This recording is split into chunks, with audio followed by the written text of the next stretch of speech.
And we are live. I'm Crypto Pio. This is NFTCulture, and we are doing a very special interview with a very accomplished artist and photographer, Matthew Jordan Smith. How's it going, Matthew? It's going pretty good, man. How you doing? Good to be here. Thanks for having me on. Oh, my pleasure. Very excited to have you here. I was telling people on the live stream I was on earlier that, my creative background is like music video directing. So I've spent a lot of time doing photography and I really love portrait photography. So when, my partners at NFTCulture, Malachi and the guys let me know that you and I were going to do an interview, I was really excited because your portraits are just out of this world, man. I really like them. Thank you. Thank you. I love this whole industry. I love the creative industry, visuals, all of it put together, So I'm super happy to be here and glad to have you doing the interview with your background as well. So thanks. Sounds good. So, I want to just kind of get right into it. The thing that I like to talk to artists about kind of first and foremost, because I think it gives a lot of context is, what were your creative beginnings? Like, did you start with photography or did you start with something else? Like what kind of got you to where you are now? Well, I went to art school with photography as my major and fell in love with it right away. Even growing up, my father took pictures. It was like his hobby. And I think that was like the bud for me to get me going in terms of, creating visuals. And it just blossomed and blossomed and blossomed. And, it's all I've done my entire life now, creating visuals. Nice. Okay. Well, yeah, I think, one question I really wanted to ask you is, do you feel like photography as an art form is kind of slept on in the high art world? Because, the really big names, the Ansel Adams, even like Robert Mapplethorpe, they get the sort of, the gallery time, the, museum time. And of course their work's incredible. But, I just think a lot of times that a lot more attention in the fine art world goes to painters, sculptors, filmmakers, actors, these sorts of mediums. And I don't think that the same sort of prestige goes with photography. I always wondered if it's because you use a machine to do this, photography versus like a very analog sort of art form, like using a paintbrush. But I don't know. What are your thoughts on that? Am I completely off base or is there any truth to that? No, I think there's a little bit of truth to that for sure. I think people can see it differently until they actually go out and see an image and wonder, is that a painting? Is it a photograph? What is that? So I get that. Here in Japan, people don't see photography as art. I think in America, in Europe, people are more open to seeing photography per se as art. But you just got to change that perspective. Show how, if you show it in a way that they see a photograph, that can help change that perspective. In Japan, there's a word for photography, shishikan, and that meaning, for the most part, is a person in a portrait studio taking still pictures. People are still, and by still I mean like still like in 1950 where you can't move, and that perception has stayed also as photography being a still image. Anybody has that still image, for a portrait of a child or their family or their parents. And that's part of the reason why they don't see it so much as an art form, maybe around the world, who knows? But I think, we are a place where things are changing. The way you see work is changing. And I, for one, definitely have always seen photography as an art form. Well, yeah, I'm sure you have, but we're talking about everybody else. But Yes, yeah, yes. no, thank you for that answer, Matthew. And speaking of Japan, so you mentioned to me off air that you grew up in New York and you worked in New York for quite a while, right? And then you Yes. ended up moving to Japan 5 years ago. I'd be curious for someone like you that's, working with celebrity clients. I'd imagine a place like New York would really give you premier access to those types of clients like New York or LA. What prompted the move to Tokyo? Like what inspired you to do that? Oh, I've traveled a lot throughout my career. As a matter of fact, I've always traveled and, been to different places around the world. And I'd always go someplace new each, end of the year. And I came here one vacation like 20 years ago and was like, oh my God, what's this place? Because it was very different than anything I've ever seen before. Different than Europe, different than, any place period that I've ever been. And I fell in love with it. So I kept coming back here on vacation over and over again. Probably came like 20 times. It was like my spot. And then 5 years ago, I said, okay, You have one life. Live where you want to live. And that's what brought me here. It's just like the love of Japan. It's a phenomenal place, especially for a visual creative. Like, you get used to seeing things and you figure out what's normal in your life. You come to Japan and the idea of normal is, thrown off. And I love that. It makes you see things differently. It's definitely changed the way I see my work and how I create.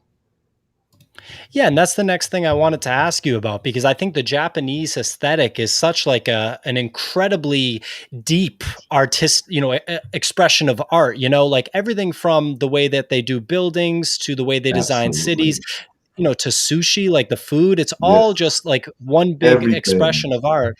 So it sounds like that's had a big impact on your work. Could you kind of give me a few M- details on that? Majorly.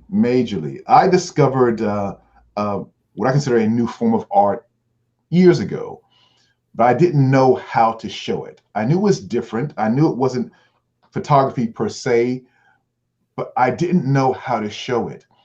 And when I moved here, that all changed. Like my ideas blossomed here, and I like took the borders off. So like I think I was like confined in this space when I was still in the States with my art, and then moving here just like blew off the borders, and that just made me see things differently. And it was meant to be. Yeah, I mean, I can definitely tell. And I was wondering, since you've been there at this point for a few years, have you developed relationships with photographers that are from Japan, models that are from Japan? And if so, what are kind of the differences? Like, what do you think an American photographer or an American model would find interesting Mm. about the cultural differences? There's big differences for sure.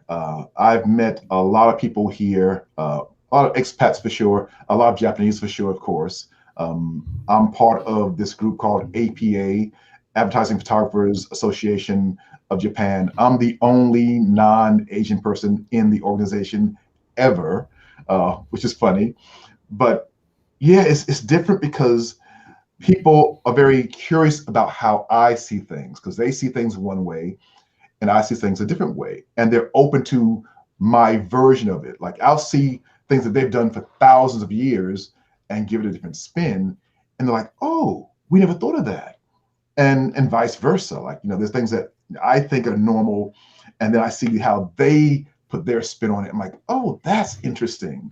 So that back and forth is wonderful. Um, I get to give my photo friends all the time and we talk. Sometimes we try to talk because my Japanese is not so good, but we still communicate in that way and it all comes together. I did a shoot Sunday. I'm the only non-Japanese speaking person in the group, um, but you still figure it all out. And I love that about being here. It's almost like art is the common language, right? It is, it is. It brings it all together. And then you don't need that verbal language. You just get it and you communicate, visually and it works. It must be incredible. And, speaking of like influencing each other and artistic influence, like early on when you were, first kind of, going towards photography or when you were in art school, who were the artists, whether photographers or any other Oh, medium that really oh, inspired you? there's so many. I mean, it's funny, but Ansel Adams, who is a landscape photographer, had a huge influence on me. Like I think that's the first images where I said, "Oh my God, what's that?" You know, Seeing those images, how he made a landscape come to life, stopped me, made me pause and look and say, "I want to do something like that." Now I don't shoot landscapes at all, but he made me appreciate, the visual for the first time. And then there's been a lot of other people who've also influenced me, and not just photographers, uh, painters, sculptors, uh, directors, movie directors. I've been a movie fan all my life. So I watch movies, I dissect movies.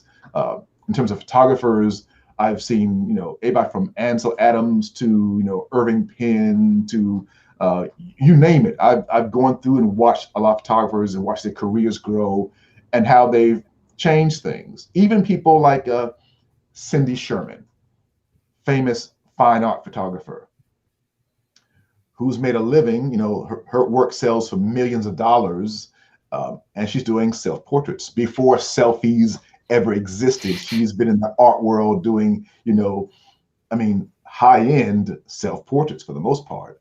Uh, and they're beautiful and they're powerful. And it makes you think differently about what's possible. So yeah, I've got a lot of influences. Yeah, and I wanted to actually ask you specifically about the filmmaking part because I think that Yeah, photography and film, it's an interesting couple within the art world, and there I don't think there are that many similar couples like that where one is the still picture and one is the moving picture, and you can kind of do one to get better at the other, and there's crossover and stuff. I think of Stanley Kubrick right away as someone that I've always admired. He started as a photographer, and that was kind of yeah. what influenced him to go into film, and then all of his cinematography is very celebrated. Are there any cinematographers or directors that you really appreciate from a visual standpoint? Absolutely. Kurosawa, Seven Samurai. I've watched that movie over and over again for a lot of reasons, and a lot of famous directors love his work also. Akira Kurosawa is such an amazing director, and what I learned from watching his movies, if you've never seen any, Kurosawa movie, look at Seven Samurai, old black and white movie. But it's not just the visuals. He turned weather into a co-star. The way he uses weather in his movies, it's not just an element, it's like another character in the movie. And that opened my eyes to like seeing things differently. How I think about sound, how I think about movement, how I think about all the elements in a frame. And that just makes you think differently. Because normally we're thinking about, the main element or the hero of an image. I think that every image has a hero. Every successful picture, anyway, has a hero, and he makes you think differently about how it all comes together. Um, I love, a lot of old stuff as well. Even older directors, newer directors. I love, everybody loves Spielberg for sure. Um, just seeing how you make your fingerprint based on how either create your images or your movies or in between. Yeah, and I like that you said that. And a lot of like casual moviegoers might not realize that while they're watching actors, obviously doing a great job expressing themselves with their faces and their bodies, the director is really driving a message or driving the audience towards something with the way that they're photographing, lighting, shooting, moving the camera. So yeah, I really appreciate that stuff too, and I'll have to check out that Majorly. one movie that you mentioned. And just speaking, since we're kind of getting technically here with photography, you already mentioned, the landscape photography of Ansel Adams. That Yeah. you're not a landscape photographer. I was wondering, are there any other techniques or styles of photography that maybe you don't do, but you have a really deep appreciation for? Oh yes, yes. Pablo Reversi, Italian photographer, fashion photographer, really hot in like the '90s, early 2000s. I've always loved that man's work. Absolutely incredible. Stephen Meisel, fashion photographer in New York City, always loved his work. Um, I love how with Meisel, he would always take whatever is happening right now in life and turn that into a fashion story and do it in an amazing way. He would shoot for American Vogue and Italian Vogue, but his Italian Vogue stuff was like another level. You could feel he was like in a box shooting for American Vogue. But when he shot for Italian Vogue, the man was unhinged and would just create incredible, incredible work. So yeah, he and Pablo Reversi, I love those photographers. Love what they do. It sounds like Italian Vogue let him do his thing. Definitely, definitely, definitely. So now I want to ask you a little bit about your specialty, about portrait photography, right? So obviously there's a technical component, but I have to think that at the highest level, there's also a very, very deep interpersonal component. So I just wanted to ask you, like, let's say two portrait photographers had the same level of technical skill, everything from the way they frame a picture to how they light a picture, the whole nine yards. What kind of separates one, being an elite portrait photographer and one Uh, that's just kind of run of the mill? I love that question because people get caught up on the technical, and I think that's important as well to have that background in the tech for sure. But that's not what makes a picture. What makes, when I was in New York and starting my career as a photographer, I worked as a photo assistant. And as an assistant, you work for a lot of different photographers. I travel all around the world with different photographers, and you be there on the before the job, prep work. Then you're there on the job, you're there post work. So you see all of it coming together. And for the most point, at a certain level, all the photographers are technically proficient. But what makes one person stand out is that interaction with the people. That's the game changer. And it's funny because it comes down to that relationship of that photographer with people and how you communicate your idea, and not just being caught up in just the tech, because the tech alone is bland. But when you put your personality into it and you connect with people and you bring it out, that's special. And not everyone can do that. I think ones who really soar in terms of the industry are the ones who know how to put it all together, not just the tech, not just lighting, not just, photography, but going beyond that and making a real connection. That's what sells. And I think that that's really present in your work. Like when I was on your website, I was looking at your photos of, these huge names. I'm going to name drop a little bit. Oprah Winfrey, Tyra Banks, Aretha Franklin. I was just stunned. And it wasn't just that you had, such a robust clientele, but rather the way that you captured them. Like I could just see the way you captured Aretha Franklin. I can just picture her saying, I like that picture. I like the way that you captured me there. And, I was wondering, and now that you mentioned your beginnings kind of going around the world as an assistant photographer, I have to imagine that when you're working with this caliber of talent, as often as you have, there must be some interesting or funny stories that kind of come about. If you can't name names, then I totally understand, but I just wanted to see if you could share any kind of wild or funny stories that, you've Oh collected over the man, years. I've got a lot of wild, crazy stories. I photographed Aretha Franklin like the last 13 years of her life. I did all her CDs, everything. Did you name it for Aretha? I shot everything her last 13 years of her life. As a matter of fact, when she passed away, we were in the stage of planning a next photo shoot. We talked a lot on the phone, so I've got tons of great stories about Aretha. One being, as a matter of fact, on this photo shoot, on this album cover photo shoot, I've shot her everywhere. And on this day, we were shooting, and Aretha only loved to hear her music when we shot. I've learned that on the very first time I shot her. She let me know right away that she only wants to hear her music. So from that point on, I had my favorite Aretha, music put together, and I played that only when we shot. And I got very close to her. She called me in the middle of the night with ideas, that close. So she starts singing very often when we're doing a photo shoot. So one day we're doing the shoot, on this shoot, as a matter of fact, and she starts singing along to the music. As a matter of fact, the whole room is like caught up in this vibe because she's like giving us a concert there on set.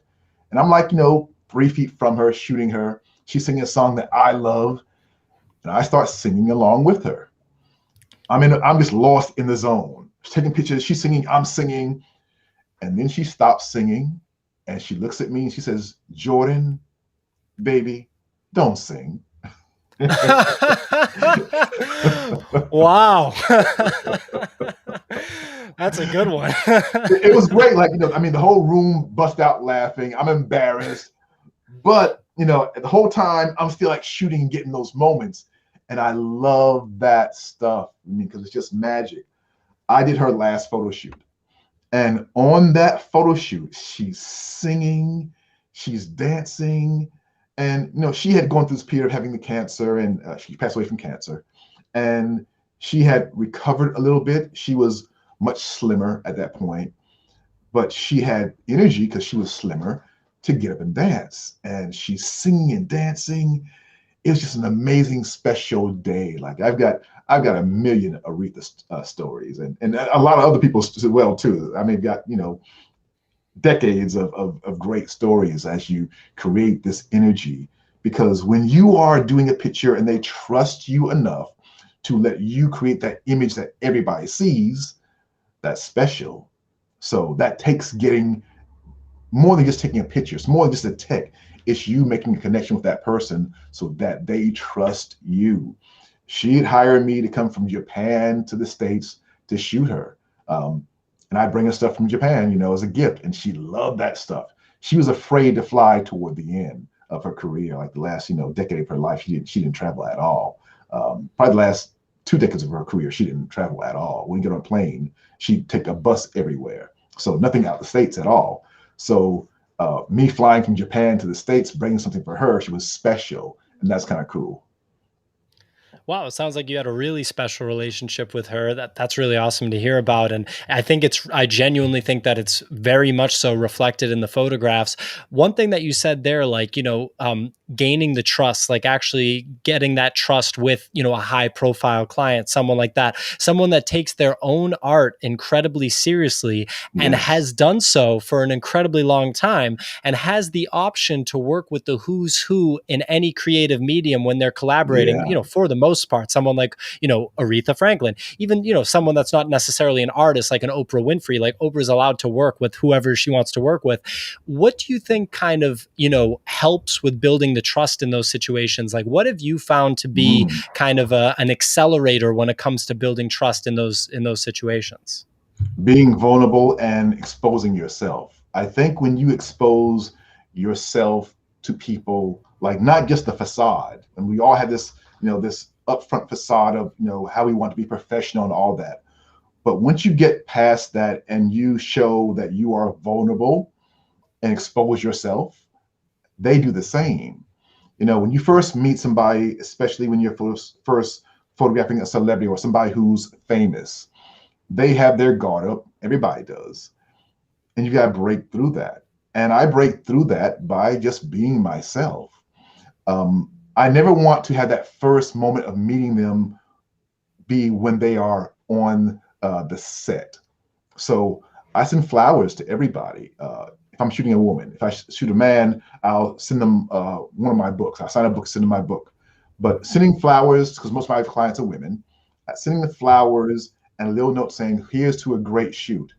And then going in while they're doing hair and makeup and getting to know them. The first time I shot Aretha, first time I shot Zendaya, the first time I shot, Oprah, I sent flowers and a little note. And that changes things. And then I put special attention into making sure I do all my research about that person. So I know everything about them before going to the set to shoot, because then you can use that information to, relate. Here's one thing that I use a lot, like whatever happens in life that affects everybody, I talk about that. Like right now, the whole world's going through COVID. So you talk about your life and what it's been through. You open up about what you miss, things you love, and then they do the same thing. That's how it works. And then in the midst of all that, you get real pictures that feel authentic. And that's a game changer. It's awesome to hear about that. And, the authentic picture, again, is really like what I think shines through. One thing I was curious about, I guess this is a little bit in the technical direction, but really just more based on the craft as a whole is, we've seen a lot of creative mediums right off the top of my head, music, film, Yeah. they get changed by technology, right? Like bands used to have to rent a practice space and you had one guy on guitar, one guy on drums, Yes. one guy on bass and record everything together. Now a DJ can make like a whole, discography by himself in like his mom's basement or something, right? That's Just with very one true. machine. And with film, we went from having like these massive film crews and cameras are the size of like, the den of a house to now everybody's iPhone has a camera and you can actually make feature films. Like Steven Soderbergh literally has Yes, shot like 3 or 4 feature films entirely on iPhone and you wouldn't even know it. So, that's the true. technology has really evolved. For you, having been in the photography game for as long as you have been, would you say that technology has really changed, the way someone operates a photo shoot today versus 20 years ago? I know my camera just went out, but No, I think what's so cool about photography today and in the past and in the future, it will always get better in terms of the tech. But it's not about the device. Like people are like, oh, this is shot on the iPhone. It's not the iPhone doing it. It's the person who has the vision who's making it come to life. that will always be. Like once upon a time, it was a gigantic camera and was very technical. They got smaller and smaller and smaller and easier and easier. So as tech evolves, we got to take that tool, the tech tool, and use it with, our knowledge, our vision. It will always be about the vision. I think in every field, it's going to advance in terms of the tech. But the constant part, the real artist, is you, the visionary. So you taking your vision and using whatever is the latest, greatest tool, whatever that tool is or technology is, that will make you amazing. I mean, Steven Soderbergh has an iPhone, makes a movie because he has the vision. I can't do that with the iPhone. I can't do it the way he does, but he's the artist using his art with this new technology and making magic. We kind of get lost today that, oh, it's all about the device. It's not. It never has been. It's about you and your vision. And that's the special sauce.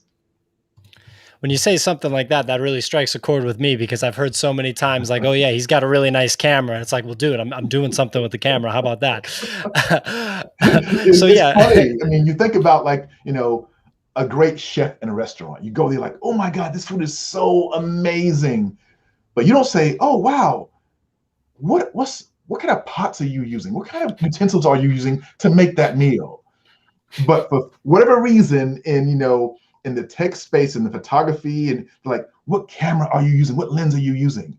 Like, that's the magic. That's not the magic. It's just a tool. The same way, like, some chef uses his special tools to make, his masterpiece. We use whatever tools we use, and they are important as well. You want the best tools. I want the best tools, the best lights, best cameras, best meters, all the best, software. I want all that stuff. And you need to stay abreast of what's new and changing and evolving for sure. But it's all about you, the artist. You are the one who has the real magic. That's what makes it, come to life. And thinking outside the box.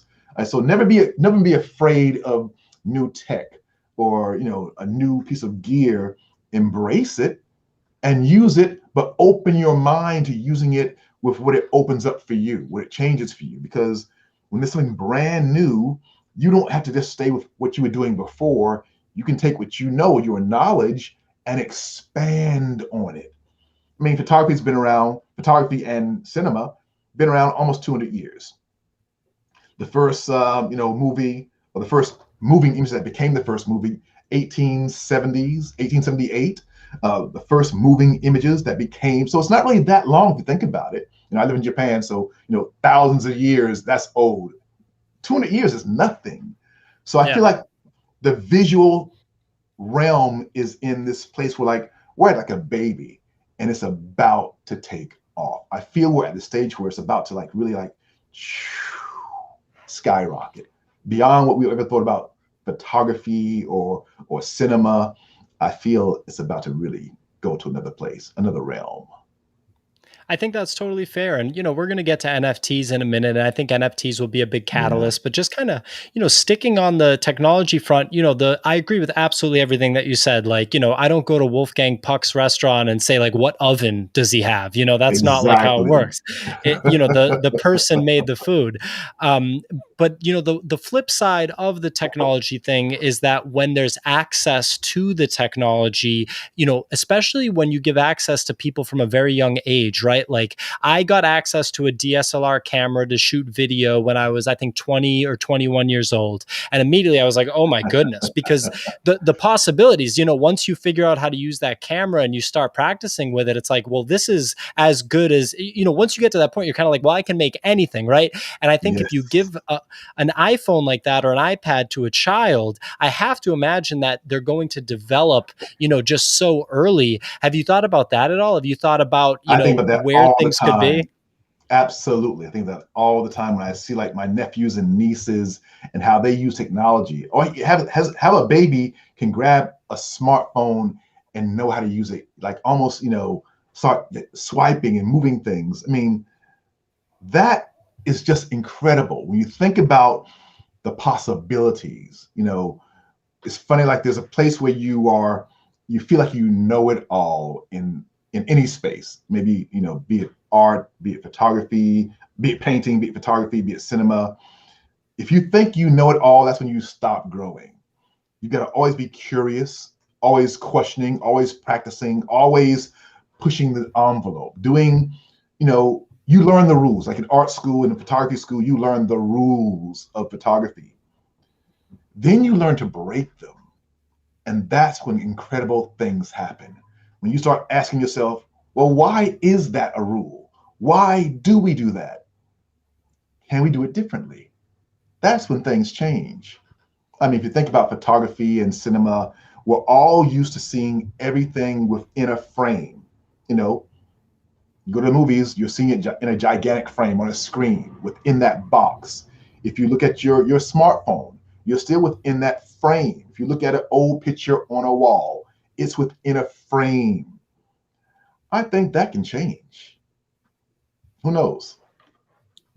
Well, I think you're definitely onto something there, especially considering NFT technology. And we are going to get to that. I just want to ask you one more question beforehand, because you talked about, it's about the person, and this goes with the technology thing. I think limitations are something that can be really, really amazing for people, right? Like I've heard early age hip hop producers, DJ Melly Mel, people like that talk about how back in the day, their technology only allowed them to, do one take, for example. So that one take had to be so good. And then when you layered the takes, they had to, sound perfectly in sync, and they had to work together. Nowadays, you can, make a song with just any technology on any iPhone. Yeah. And I don't know if that's as good. I just heard an interview with Dave Chappelle where he talked about how he wants to get involved with Nollywood, like Nigerian Hollywood movie directors, because they're doing so much from a creative perspective with their films with access to so little in terms of technology. Yes. And it creates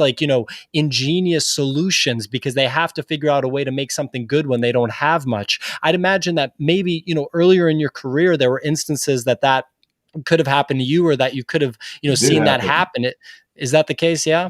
Definitely. I think when you're pushed to work with just a little bit and make something happen, that's when brilliance comes together. Like I think at the beginning of my career, I didn't have much, and I had to figure it all out. And being hungry like that, you figure it out. You don't let that stop you. And that's the great thing about this. It's great to have all the new stuff for sure, have as much of the gear that you can get, but it's not the end all be all. When you learn how to be innovative and make things work, DIY stuff, do it yourself and just figure it all out, it makes you more creative, So that's a wonderful, wonderful place to be in. I get emails sometimes from people saying oh, well, I don't have a great camera, or I don't have this, or I don't have that, thinking that this thing is going to make them amazing, and it does not.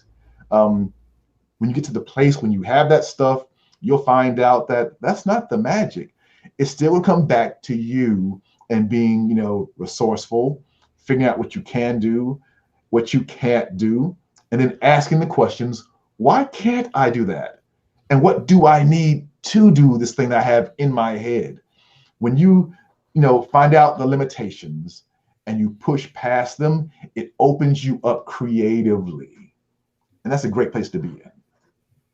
Yeah, and I have to imagine that, all these years later, all these hours of developing your skills, that's exactly the place that you're at, breaking free of limitations and being ready to just kind of blow the roof off. So let's enter NFTs, non-fungible tokens. This channel is called Nifty Culture. So, I definitely want to go deep on NFTs here. Just in case anyone that's watching doesn't fully understand, all you need to know about NFTs is that NFTs are the digital version of the traditional art world. It's a one-to-one comparison. It's not like a fad or anything. It's just the digitization of the traditional art world, and it fixes many of the bugs in the traditional art world. For example, having a built-in royalty for the artist, no matter where or when the piece is sold, even if it's 50 years after the piece initially came out, there's that built-in royalty, a full history of ownership of the piece, which is a requirement. Like if I claim I have a Picasso painting, a gallery is going to need to see, or an auction house is going to need to see the history of ownership. That's completely built into NFTs. So, I wanted to know what drew you to NFTs? How did you get introduced to them? And we'll just kind of dig into what you're doing with NFTs. It's funny because I was talking about this recently, how I was drawn into it. When I first heard about NFT, of course, like everybody else, I didn't get it. I'm like, what is this whole thing? What's fungible? Non-fungible token. So when I first found out about it, and this was not long ago, as a matter of fact, um, I hadn't flown in over a year. I hadn't flown out of Japan since the pandemic. I was forced to fly home for a family emergency, and then flew back, and then flying back into Japan. For those who can fly in right now, only people who are residents or citizens can fly in. So, but flying in, you must quarantine. So in quarantine, um, I got curious and started just doing research. I had nothing else to do, so I just did research night and day, literally night and day, to find out everything I could about it because I was curious. I had this art form that didn't work in the world as we knew it, and I held on to it because it didn't fit. And then the more and more I found out about NFTs, I'm like, oh my God, this is what I've been waiting for to show this work the way I've envisioned it all this time. And by a long time, I mean, I've been working on my artwork for over a decade, but not showing it because I couldn't show it the way I felt it was needed to be shown. I showed it for the first time last year, September 1st. I had a gallery event in Kyoto. I had a solo exhibit at the Kyoto Museum of Photography. And for the first time, I showed my artwork. And last year in September 2020, nobody could get anywhere. We were in lockdown. So the only people who came to the exhibit were people who lived in Kyoto or in close proximity to Kyoto. And people were coming back 3 and 4 times to see the work and saying, what is this? I've never seen that before. And that let me know for the first time I'm releasing this work that, okay, this has a place. But still, I was limited to space because, Japan, everything is small for the most part. At least space is small. My main image in the show was 14 meters long, or for those who are in the States, 46 feet long. And I could finally show that, but still there was a limitation.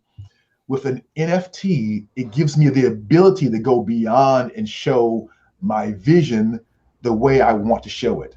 Not just being an image to show movement, the way I see it, the way I envision it. So with an NFT, I can finally show work the way I've wanted to show it. We talked earlier about influences. I talked about, Kurosawa and his movies and how he uses different sounds involved in nature in his images. In some of his movies, rain becomes a critical character in the movie. And that opened me to adding different elements into my work, into my artwork. So it's not just the visual, it's sight, sound, and touch, at some points. Adding all that sensory stuff into a work, the way I feel when I'm creating something is special. So here's the deal also. So, for over, 30 years, I've worked as a photographer, photographing everybody from Angelina Jolie to Oprah to Zendaya to Tyra, everybody. But when you are doing a shoot like that at that level, maybe the shoot is 15 minutes, maybe it's several hours, but you and a small group of people are in there trying to find the decisive moment. That's what a photograph is, the decisive moment. So maybe you shoot and you'll do, let's say, for example, you'll shoot 2,000 images. Then you'll put those 2,000 images into your program and try to find that one image that will be the cover of a CD or the cover of whatever. And nobody sees the rest. Maybe you'll see 2 or 3 other pictures used for press or whatever. But for the most part, nobody ever sees everything else. And no one ever experiences what happens in that space besides the creatives. It gets left on the cutting room floor. Left on the cutting room floor. Same for movie directors. There's all this stuff that's left on the cutting room floor. Nobody ever sees it. I mean, if you think about great movies, let's think about even a Quentin Tarantino movie that we all love, and you're like, oh, but what else happened?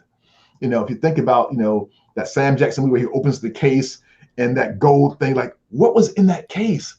I'd love to know. Maybe that's on the cutting room floor. You don't know. But what's special about NFTs, you can repurpose all of that content any way you want to, and share with a super fan or more. It's just open. This is just the tip of the iceberg. There's so much with an NFT that you can do. So for me, I didn't want to just show one image, because what I love about doing any portrait or any fashion story, any ad, I love the whole process of the day. And I've always wanted to show everything as it happens. We have a still picture, that decisive moment, and then we have a movie, all those moments coming together. But I've always felt there was something else in between those two worlds of photography and cinema. And I felt that, if you could just pour all those images into a cup, stir them up and pour them out, what would that look like? And that's what I've been working on the last decade, to put all those images together in not just one single frame, like, this picture of Aretha, this is a single frame, not just that single frame, that one image, but all the images into a long, continuous, endless stream. So forget about having borders on a picture. Take the borders off. Forget about that decisive moment. What about all the moments organically coming together into one long, continuous, moving image? That's what I've created with this work behind me. Continuous, long streaming. So here, I'm limited by space. This image is from top to bottom of my floor, but the actual image can be, 50 feet long. It's continuous. It doesn't stop. And that's what I love, seeing all those moments together as they come organically, together. We've never been able to see that before. So that's what I'm doing. All my NFTs are now showing that work. I've only released one so far, but I'm going to release a lot more in that long, continuous stream. And now I can add the motion that I see. So think about this. Imagine an image. We see things moving very fast. We've seen that a lot. And the human eye can't really see what moves very fast. We need a camera to stop that moment, to show that decisive moment. But the eye also does not see what moves very slow. And a photo shoot is, in a somewhat way, moving slowly throughout the day, like time. I've been in love with time and motion and movement, and seeing it all come together in a way that is beautiful. For me, that's what I think I have in fluid. But here's my physical image. Now, this is printed on washi. This is a Japanese paper they made the scrolls with. I print my images on washi because it's very different than what you print a photograph on. And I love that, going outside of what you think about printing a traditional picture on. Japan did that for me. It opened me up to showing my images in a different way. But NFTs open me up to being able to show the motion. So I can have this image come to life on an NFT where it moves super slow. So if you look at this image on my NFT, it can move so slowly. At first, you won't see it. But then as you keep looking at the image, you see it slowly start to move and evolve. And that's what I love. So maybe over a period of 15 minutes, you see it slowly move, maybe like a tortoise moving. But that's the beauty of it. And then you add the sound of nature to that, like the sound of rain or the sound of wind or all the different sounds you hear by living here in Japan. I can add that and give an audience or collector the entire feeling that the artist intends for that person to feel, not just the visual, but everything all together. That's why I'm excited about NFTs.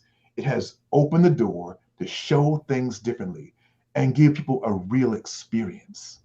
And it's just the beginning. So yeah, I'm super excited about NFTs and what it brings to us. This is definitely, in my vision, uh, the digital renaissance in many ways. I think calling it the digital renaissance is very apt and well put, and I couldn't agree with you more. I think that a lot of people don't understand everything that you just communicated, in the sense that they don't understand that artists really can do whatever they want now with NFTs, and Yes, whatever medium you come from. As you start to understand how you can go about creating, like, in line with what we talked about before, right? It's not about the tools, it's about the artist. So as they sort of figure out, like, oh, wait, I can do that, and then the kind of creative juices start flowing, that's when you're going to see the development. So even for you, like, forget about just the NFT market or the NFT space as a whole right now. For you, like, right now, this is what you're doing.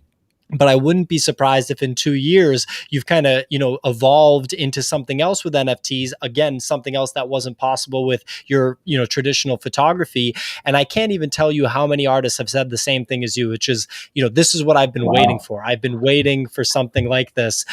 It's permanent, it's digital, and the technology to display it hasn't even caught up. I'm going down to Miami yes, next week, yeah, to speak with the CEO of the company Black Dove, which is a digital display company. So we're only going to see that more and more the next 3 to 4 years.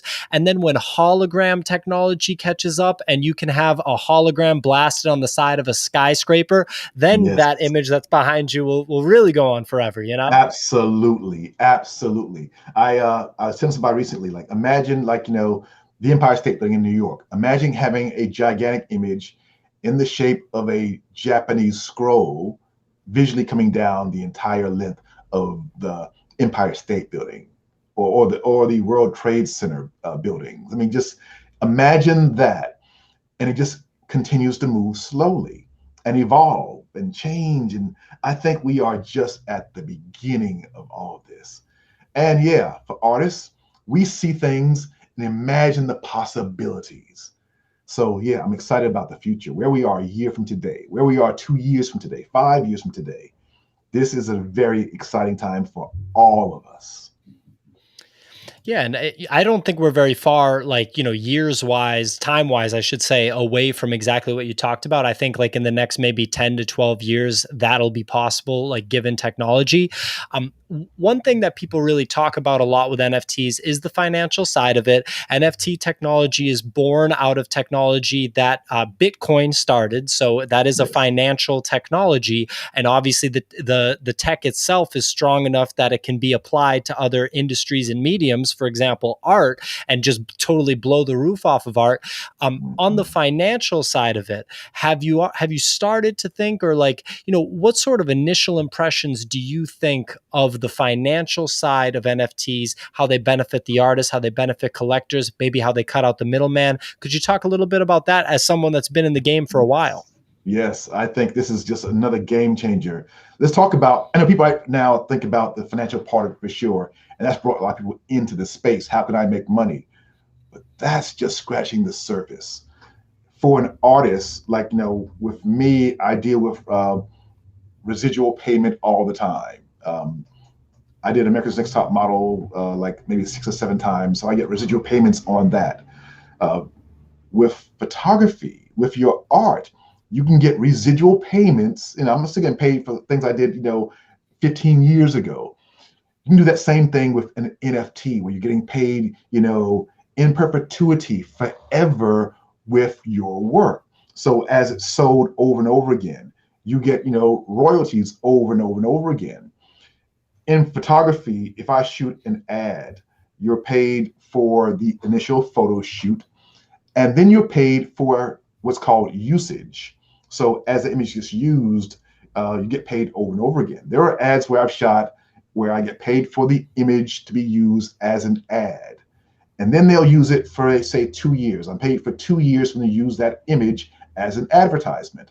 But then they say, okay, after 2 years is over, we still like that picture. We want to reuse it for another 5 years. So they'll make a payment for additional 5 years.